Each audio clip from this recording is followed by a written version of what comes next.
வணக்கம் தமிழ் நெஞ்சங்களே. இந்த காணொலியில் நம்ம காண போகிறது கோடை காலத்துக்கேற்ற உணவு வகைகள். அதில் நமக்கு இயற்கையாகவே சீசனல் ஃப்ரூட்ஸ்ன்னு சொல்லுவாங்க. அந்தந்த சீசனில் எது கிடைக்குதோ அதை சாப்பிட்ணும். முன்னாடியெல்லாம் அதெல்லாம் ரொம்ப கடைப்பிடிச்சிட்டு இருந்தாங்க. இயற்கையாகவே விளையாட்டு போக்கில் சாப்பிடுவாங்க. கோடைக்காலம் போச்சுன்னா என்னென்ன கிடைக்குதோ வெள்ளரி பழம், நுங்கு, இளநீர், நீர்மோர், இது மாதிரி எல்லா விஷயங்களுமே நீங்கள் மரம் என்னென்ன உண்டோ அவங்கவுங்க வீட்டில் எது எது கிடைக்குதோ அதை ஒரு பிடிப்பாங்க. எல்லாரும் சுவையாக உட்காந்து சந்தோஷமாக லீவ் நாள் சாப்பிடுவாங்க. இன்றைக்கி அதுவும் இல்லாமல் இப்போ எல்லாருமே சம்மர் கேம்ப்பு அங்கே இங்கே ஸ்கூலில் ஸ்பெஷல் கிளாஸு இப்படியெல்லாம் விட்டு நம்ம அந்த கோடை விடுமுறையை என்ஜாய் பண்ணுறதில்ல. அது ஒரு பக்கம் இருக்கட்டும், பிள்ளைங்கள ஒரு பக்கம் போனாலும். ஆனாலும் இந்த உணவு பழக்கத்தை மறந்துடாதீங்க. ரொம்ப உபயோகமாக இருக்கக்கூடியது உடலுக்கு தர்பூசணி. நம்மளுடைய உடலில் எல்லா ஆர்கான்லேயுமே 50 to 70% நீர் இருக்குது. அது மூளையிலேருந்து லிவர்லேருந்து எல்லாத்துலேயுமே நீர் தேவை. அது உங்களுக்கு எல்லாருக்கும் விஞ்ஞானபூர்வமாக தெரியும். அதை இந்த வெப்பத்தில் நீர் குறையும். நம்ம உடம்புல வேர்வையாகவும் வெளியேறும். சில பேருக்கு நீர் சுருக்கு, யூரின் ட்ரபிள் இருக்கும்.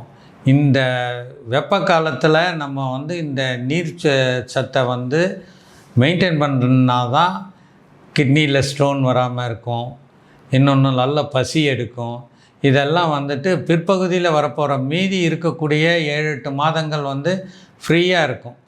அதனால தான் பள்ளியில் இந்த வேடை காலத்தில் நமக்கு விடுமுறை விடுறாங்க. நம்ம உடம்பு நல்லா பார்த்துக்கணும், வீட்டில் நேரத்துக்கு சாப்பிட்ணும், ஃப்ரீயாக இருக்கணும் மனசு அப்படின்றது தான்.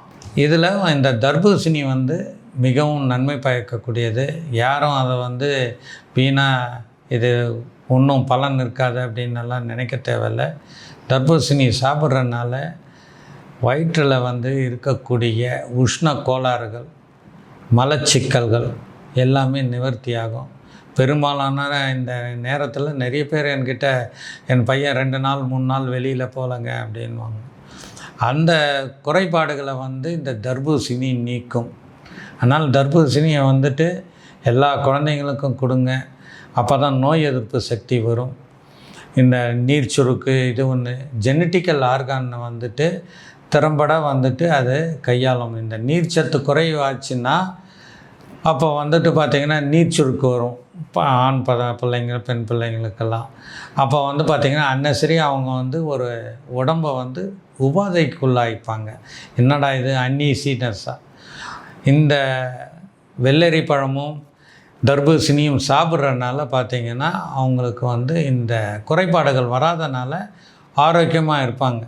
இப்போ இந்த 10 வயதுலேருந்து 18-20 வயது வரைக்கும் இந்த ஆர்கான்ஸ் எல்லாம் நம்ம மெயின்டைன் பண்ணலைன்னு சொன்னால் அதுக்கு பிறகு பார்த்திங்கன்னா ஃபெர்டிலிட்டி சென்டருக்கோ இல்லைனா மற்ற இடத்துக்கோ போயிட்டு நம்ம மருந்து மாத்திரைகள்லாம் நம்ம குழந்தைங்களுக்கு 25 வயசு 30 வயசில் வாங்கி கொடுப்போம். நீங்கள் இது அதாவது வாணிபனுக்கு காசு கொடுக்கலன்னா வைத்தியனுக்கு கொடுக்கணுன்றது பழமொழி.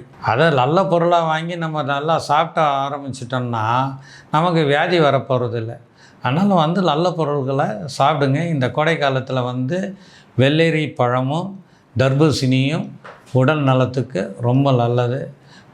உடம்பு குளிர்ச்சியாக இருந்தால் தான் முடி கொட்டாது, கண் பார்வை இருக்கும், பல்கள் வெண்மையாக இருக்கும். இத்தனை நன்மைகள் இருக்குது. குழந்தைங்களுக்கு வயிறு வலிக்காது, புத்தி கூர்மை வரும். இத்தனை விஷயங்களும் நடக்கக்கூடியது இந்த நீர்ச்சத்துனால தான். ஸோ நீங்கள் என்ன பண்ணுங்கள், தர்பூசணியும் வெள்ளரி பழத்தையும் தாராளமாக குழந்தைங்களுக்கு கொடுங்க, நன்மை பெறுங்க. ஜெய் விஜய் பவன்.